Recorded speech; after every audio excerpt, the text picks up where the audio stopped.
So let's talk a little bit about communication.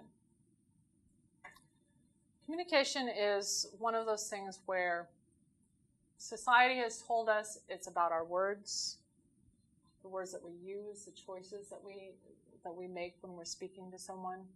It's about listening to somebody, really truly listening to them, letting them get through an entire sentence without interrupting them.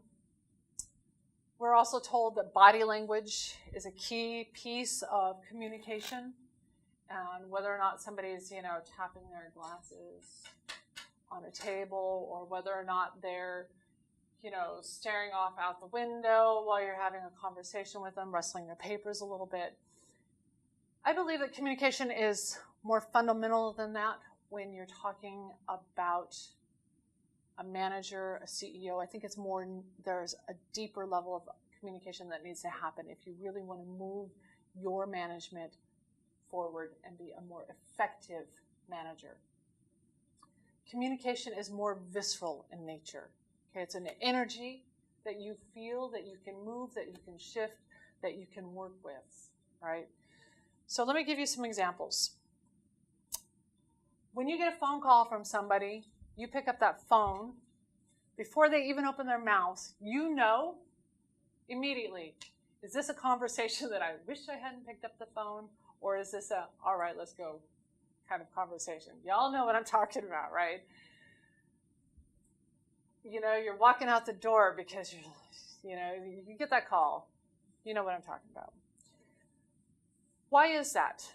Okay, so for me, I've learned that there are 3 very distinct energy centers. We call them visceral centers, where I feel certain emotions that I use in communication.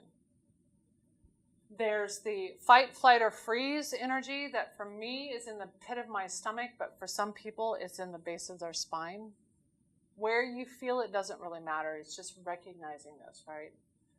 There's the communication energy, which for me, compassion energy, which for me is in my rib cage.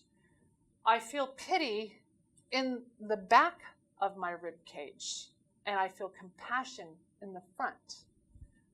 Again, where you feel it, not a problem. Just recognizing where you feel it is important. Okay?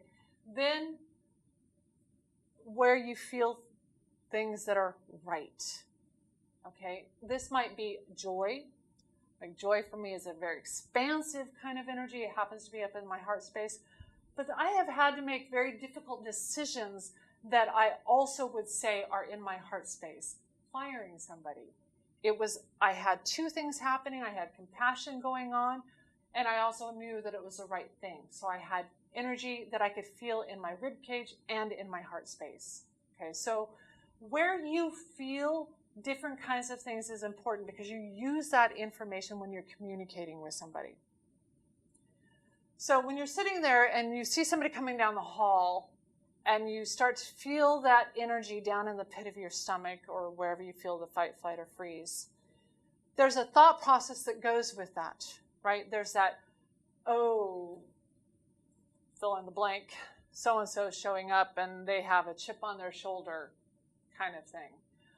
Or they've got, they're upset about something that I didn't do or I did do or whatever. So you already know, and you have a choice about whether or not you're going to react to that energy or whether you're going to use the information and you're going to shift it around and you're going to move it from your heart space.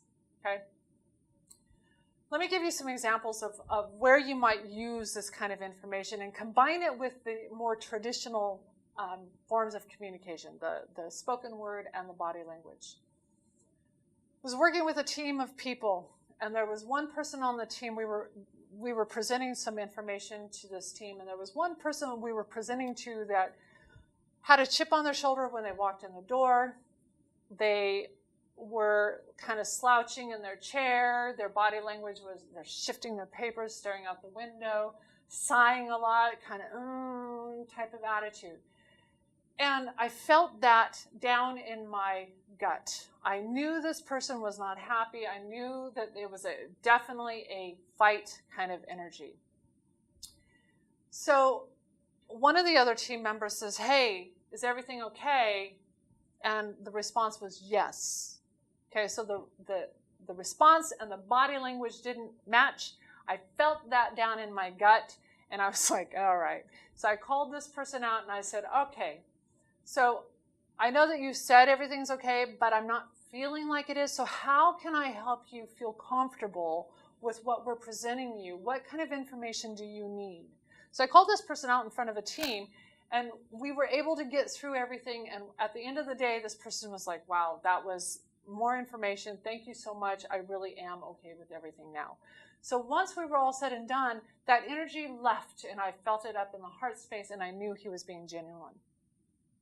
Now contrast that with another team of people that I was working with. And again, the body language was almost identical. The person was sighing, wrestling with paper, staring out the window, you know, the whole slouching in the chair kind of attitude. But I felt that energy in my compassion area, in my rib cage, right? So rather than call this person out in front of the team, I called this person out outside on a break and said, hey, is everything all right? And I was told no, things were going on at home that just totally wiped them out, right? So had I reacted to either one of these situations, instead of paying attention to where I feel the energy and responded to the energy that I was feeling, might have had very, very different kinds of responses and interactions with these team members, and might have mishandled, I would have probably mishandled one of the situations and lost a person completely from what we were talking about.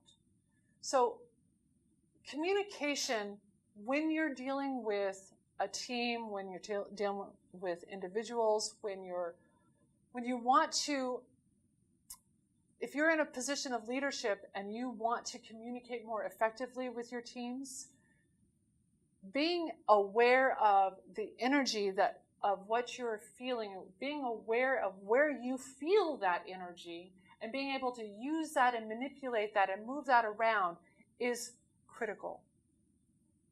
It's critical. Now, I've worked with teams of people from the operators out in the field all the way up to CEOs. And what I have found is that the effective, successful CEOs and managers are those that have what they call instinct. And I believe it is that ability to tune into the emotion, tune into the feeling, and use that information in order to communicate with other people. So where do you feel the energy of the emotions? Pay attention to that, record it, recognize it, and then shift it around.